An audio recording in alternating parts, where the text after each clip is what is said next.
Vamos a dar inicio entonces y siempre pues le damos gracias a Dios porque nos permite poder reunirnos, permite que ustedes puedan seguir con su formación académica. Espero que hayan tenido un buen inicio de semana y que también en sus evaluaciones les haya ido muy bien. Les voy a dar instrucciones para la programación número 1 o para la guía número 1. Lo que van a realizar ustedes es un diario de clase. Acá tengo mala fecha. El diario de clase lo van a realizar ustedes en base a lo que vamos a trabajar el día de hoy. Solo le voy a agregar acá el día lunes para que no nos vayamos a confundir. ¿Qué van a realizar ustedes en el diario de clase? El diario de clase yo les coloqué un ejemplo dentro de su programación que es más o menos así. Le colocan como título diario de clase, su nombre, el grado, el área o en dado caso la materia o el curso y la fecha, que sería la fecha de hoy, 14 de marzo. El título de la actividad, pues el tema que vamos a trabajar es la Ley de Servicio Civil. Estas preguntas que están acá no las van a realizar ustedes. Las preguntas que van a contestar son las que les van a aparecer ahí en la programación. Por ejemplo, ¿qué conocimientos ya poseía sobre la ley que se trabajó el día de hoy? Si ustedes ya habían escuchado sobre la ley de servicio civil o es la primera vez, escribir 3 deberes o atribuciones que describe esta ley, que vamos a conocer más adelante. ¿Qué propósito tiene la ley que se trató en la clase del día de hoy? ¿Cuáles son los principios de la ley? ¿Qué es un servicio por oposición? Esas son las preguntas que ustedes deben de responder. Estas preguntas ustedes las pueden obviar totalmente. Si necesitan hacer observaciones, las pueden realizar. Cuando realizan ustedes la actividad, pues la pueden ir realizando en el transcurso de la clase, pero en dado caso, para que coloquen la atención necesaria a la clase, yo les recomendaría que la realizaran después. Ustedes pueden volver a ver el video o las preguntas las pueden ir resolviendo en base al contenido que les aparece en su programación. Lo único que tendrían ustedes que resolver de manera propia sería qué conocimientos ustedes poseían ya de esa ley o si es la primera vez que ustedes escuchan sobre ella. Esto es lo que vamos a realizar durante esta semana. No sé si queda claro o hay alguna duda. ¿Todo bien, señor? Muy bien, gracias. Entonces ellos si no sabemos de esa ley, solo agregamos que no sabemos. Si no conocían de la ley, entonces colocan no conocía sobre esta ley. Ah, bueno, señor. Muy bien. ¿Alguna otra pregunta? Y si sí conocen, ustedes me agregan sí había escuchado sobre esta ley. Y si no, simplemente escriben que no habían escuchado sobre ella. Vamos a realizar un pequeño juego en el que les voy a suplicar que ustedes participen. Creo que todos en algún momento hemos jugado memorias. Entonces les voy a pedir a uno de ustedes que empiece, que me diga un número para ver si encontramos algún par y así sucesivamente hasta que encontremos los demás. Le voy a preguntar a Leticia. Leticia, dígame 2 números. El 5 Muy bien, y el 7. muy bien, gracias, pero no son pares. Y vamos a preguntarle a Marilis.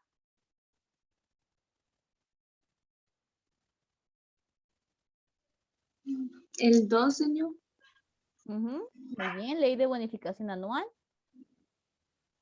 Y el 3. No.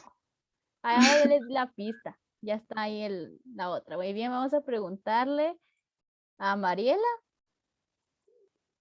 2 números. El 4 y... No, ¿qué? Y el 2. No, no es igual. Muy bien, vamos a preguntarle, vamos otra vez con Leticia. El 3 y el 5. 3 y 5. No, no es igual. Muy bien, vamos a Marilis.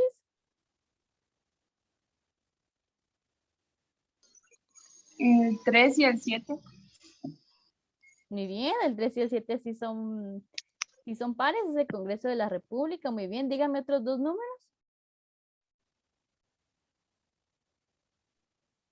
El 4 y el 9. 4 y 9. No, no. Código municipal y ley de bonificación anual. Muy bien, vamos Mariela. 2 y 9. 2 y 9, muy bien. Ahora sí son pares. Es la ley de bonificación anual para trabajadores del sector privado y público. ¿Otros dos números? 1 y 4. 1 y 4, no. Constitución y código municipal. Muy bien. Michelle, bienvenida. Gracias, señor. Estamos jugando a memoria. Dígame dos números.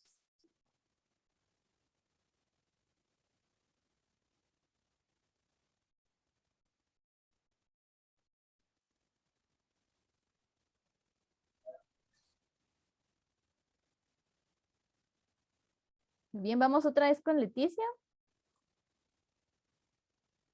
El 10 El 10, muy bien. El código municipal, ese había salido.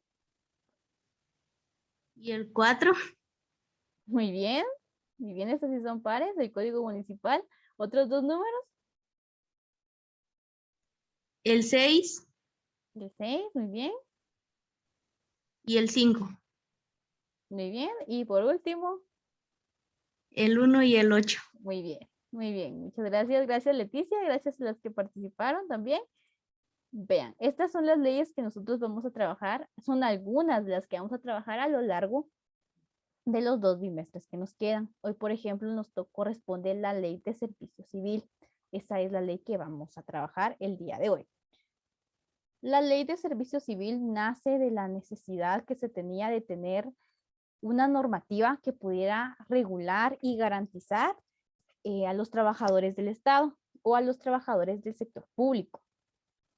En, eh, en los considerandos de la ley o en las primeras páginas de la ley, nosotros encontramos que se le considera un sistema técnico, armónico y dinámico y eficiente de la administración del personal de servicio.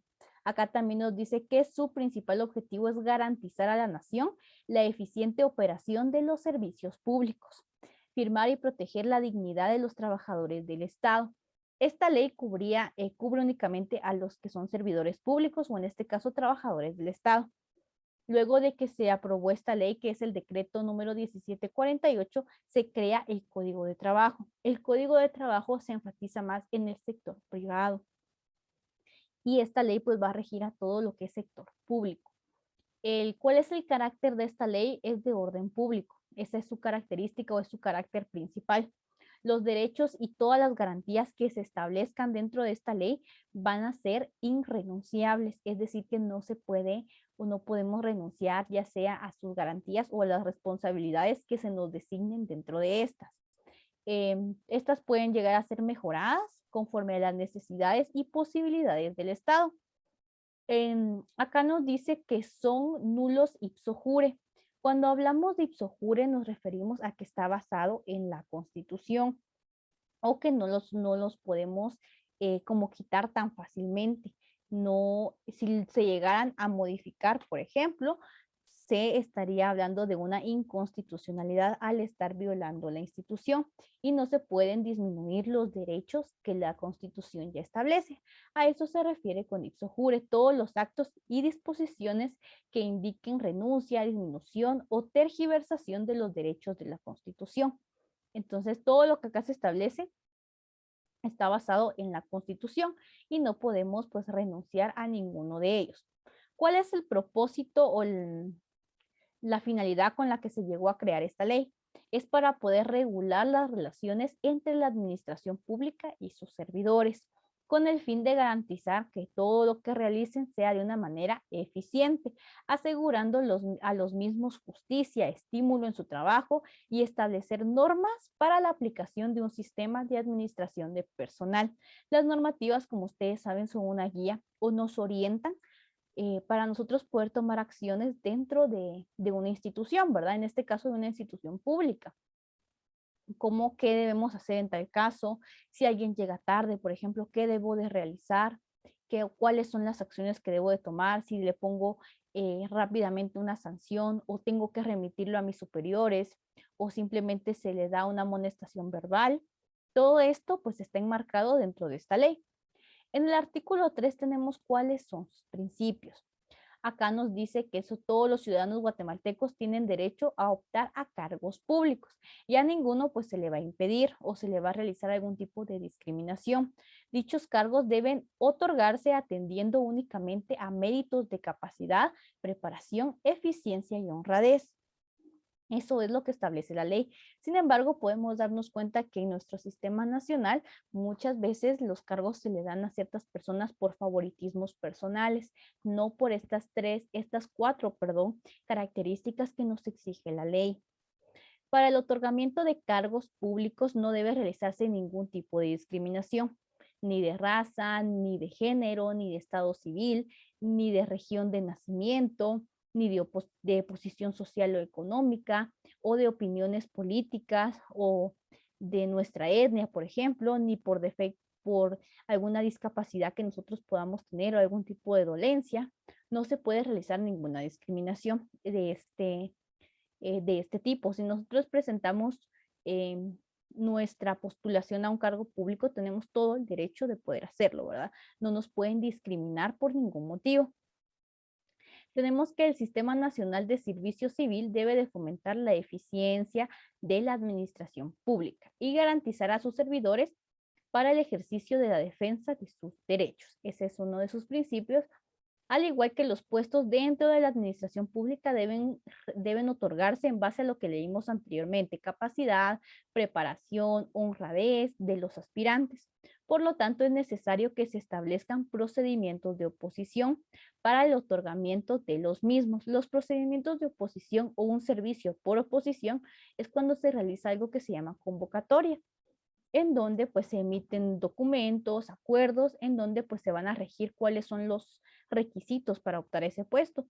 Y se utiliza también una junta calificadora se le llama, a quienes van a ser los encargados de, valga la redundancia, calificar esos expedientes para escoger al mejor candidato.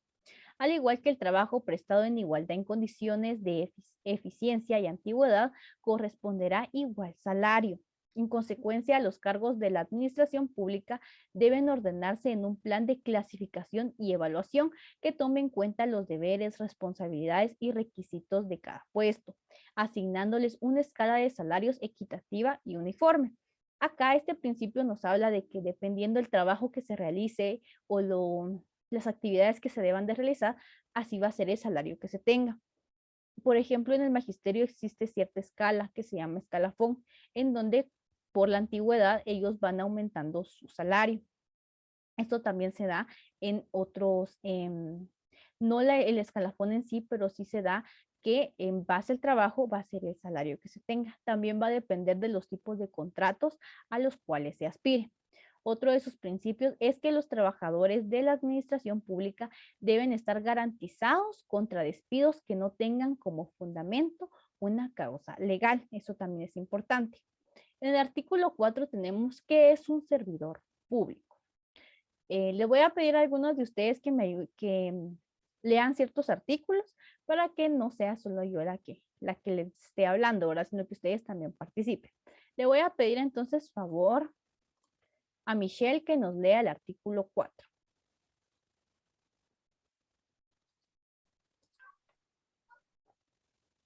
Permítame, señor, solo que mucho voy a... No tenga pena.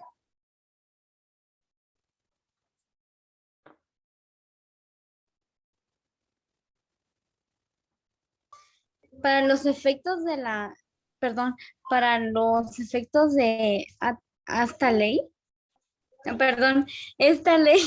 se considera servidor público la persona individual que ocupa un puesto en la administración pública en virtud de nombramiento, contrato o cualquier otro vínculo legalmente establecido, mediante el cual se da obligado a prestarle sus servicios o a ejecutarle una obra personalmente a cambio de un salario bajo de la dependencia continua y directa y dirección inmediata de la propia administración pública.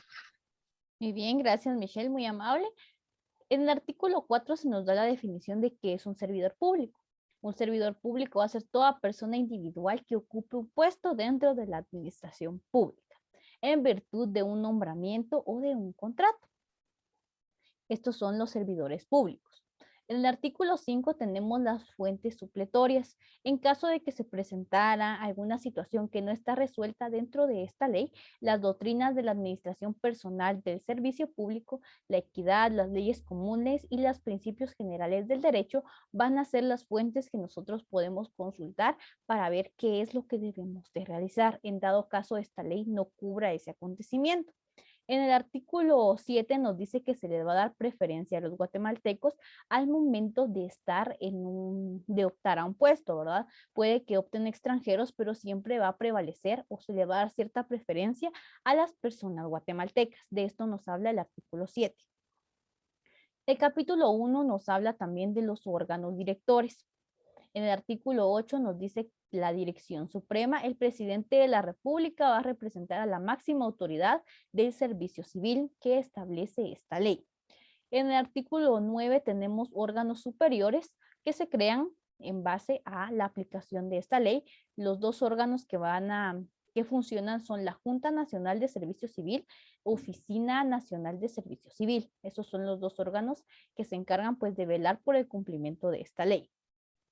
El artículo 10 nos habla de la responsabilidad que tienen los funcionarios. La diferencia entre servidores públicos y funcionarios es que los servidores optan a un proceso de elección prácticamente, o que se les contrata, contrata, valga la redundancia, por medio de un contrato. En el caso de los funcionarios se les da un nombramiento, es decir, que otra persona viene y los nombra. Es responsabilidad de los ministros de Estado y de los funcionarios que rigen de las dependencias incorporativas al régimen de servicio civil cumplir con lo que se estipula en esta ley y en sus demás dependencias. En dado caso, hay ciertos ministerios o ciertos órganos que tienen sus propias leyes orgánicas. Entonces, los funcionarios deben de regirse en base a esa ley. Por ejemplo, el Congreso de la República tiene su propia ley orgánica. Entonces, ellos se rigen en base a esa ley, es a la que ellos deben de regirse. Hay otras instituciones que tienen sus propias leyes, ¿verdad? El INGUAT tiene su propia ley, la Universidad de San Carlos tiene su propia ley, la Policía Nacional Civil también creo que tiene su propia ley orgánica, y así, por ejemplo, Contraloría también tiene una propia ley, y así pues ellos van rigiéndose en base a lo que ellos estipulan o lo que sí se estableció dentro de su institución. En el capítulo 2 tenemos la Junta Nacional, acá tengo un error, lo voy a corregir, la Junta Nacional de Servicio Civil. ¿Cómo es su integración y cuáles son sus atribuciones o deberes? El artículo 11 nos dice que esta debe estar integrada por 3 miembros titulares y 2 suplentes, que son designados por el presidente de la República. El periodo de tiempo que van a estar dentro de sus funciones son 3 años y solo pueden ser removidos de su cargo por causas plenamente justificadas y en la forma que está establecida por la ley. Es decir, que en dado caso alguien cometa una falta dentro de esos 3 años de servicio, sí pueden ser removidos del cargo. De lo contrario, no, hasta que se cumplan esos 3 años. En el artículo 19 tenemos deberes y atribuciones que estos tienen. El primero nos dice que deben de rendir al presidente de la República y al Congreso una memoria anual de sus labores, de todo aquello que ellos hayan realizado durante ese año, deben de rendirle este informe tanto al Congreso como al presidente. En el 2 tenemos colaborar con la promoción del mejoramiento del Sistema Nacional de Servicio Civil. Ellos también deben de velar por el mejoramiento de todas las actividades que estén donde esté involucrada la administración pública, aprobar o inaprobar ciertos proyectos de reglamentos que elabore el director. Ellos son los encargados de revisarlos, de si deben de sancionar algo o de modificar algo antes de que este pase al presidente de la República. También se deben de adoptar normas para su organización y funcionamiento interno. Esta ley también tiene su propio reglamento, en donde pues se detalla más ampliamente cuáles son las acciones a tomar en algún tipo de situación. Nombrar o remover a su secretario y demás personal administrativo cuando fuese necesario. Ellos también son los facultados para realizar esto. El 6 nos dice que interesado en las reclamaciones que surjan sobre la aplicación de esta ley, ellos deben de investigar y de resolver administrativamente en apelación o a solicitud de las siguientes materias: reclutamiento, selección, nombramiento, asignación o reasignación de puestos, traslados, suspensiones, cesantías y destituciones. Esos son los asuntos que también ellos deben de velar. Tenemos también la clasificación del servicio público. Se clasifica en 3 aspectos: servicio exento, servicio sin oposición y servicio por oposición. El servicio por oposición es, como les mencionaba, cuando uno opta a una convocatoria. El servicio sin oposición es cuando no se realiza ninguna convocatoria para poder optar a ese puesto. Acá nos dice que el servicio exento no está sujeto a las disposiciones de esta ley. ¿Qué puestos comprende el servicio exento? Por ejemplo, todos aquellos funcionarios que son nombrados por el presidente, sus ministros, por ejemplo, por eso dice a propuestas del Consejo de Estado, secretarios, por ejemplo. Entonces acá también nos menciona ministros y viceministros. También otro de los funcionarios que entra dentro del servicio exento son los empleados de la carrera diplomática de conformidad con la Ley Orgánica del Servicio Diplomático de Guatemala. El tesorero general de la Nación también forma parte de este servicio. El gerente de la Lotería Nacional, por ejemplo, funcionarios del Consejo de Estado, registradores de la propiedad y personal correspondiente, inspector general del trabajo, miembros de los cuerpos de seguridad, empleados de secretarías de la Presidencia de la República, personas que desempeñen cargos a honorem, es decir, a las personas que realizan ciertos trabajos pero que no tienen un salario, por ejemplo, ellas personas pertenecen al servicio exento, además de todas las que acá se detallan. Acá nos detalla 15 puestos que son parte del servicio exento, en donde pues son prácticamente nombrados.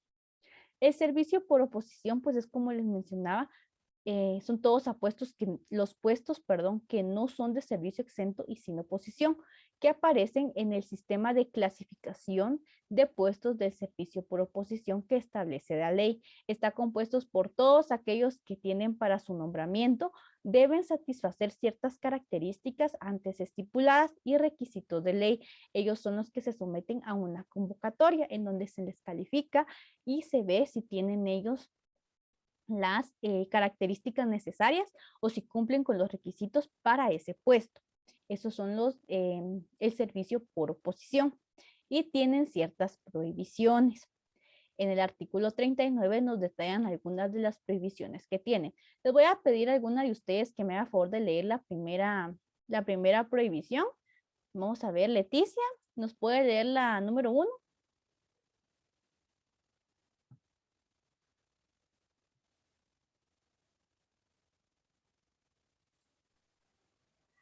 Nombrar a promover a un servicio público sin que existan previamente la respectiva clase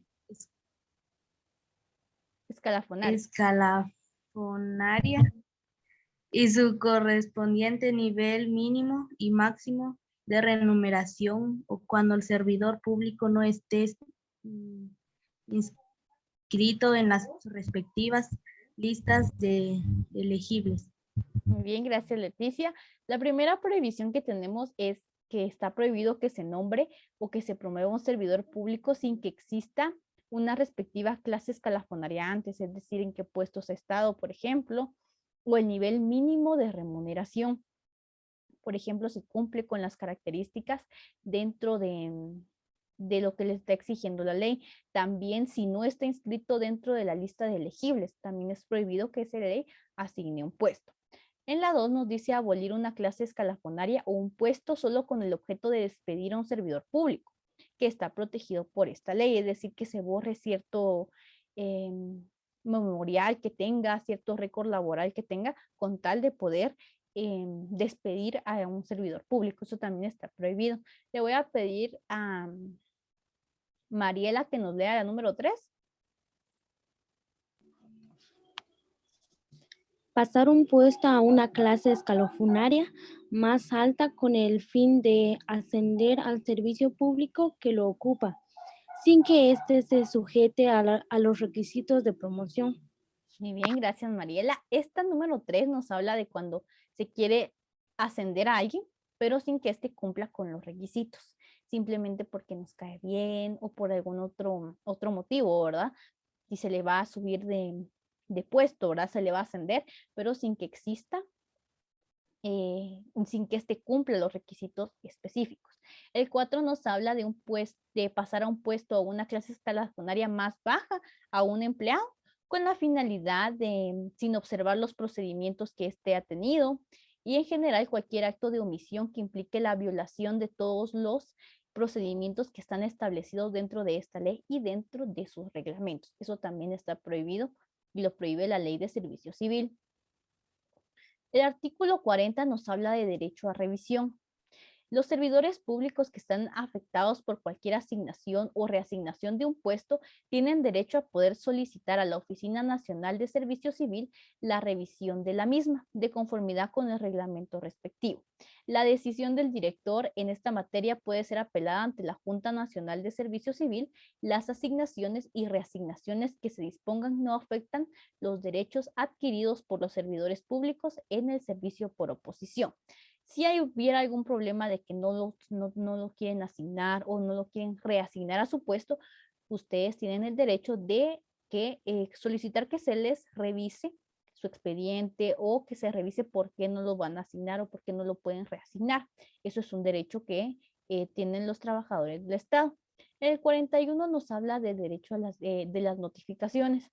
La asignación o reasignación de cualquier puesto o la creación de nuevas clases de puesto del servicio de oposición o sin oposición deben ser hechas conforme a esta ley y a sus reglamentos y deben ser notificadas de manera inmediata a la Dirección Técnica del Presupuesto y a la Contraloría General de la Nación para que ellos realicen todo aquello que tenga efectos de control y determinen el salario correspondiente del empleado que ocupe dicho puesto de conformidad al nivel escalafonario al que él pertenezca.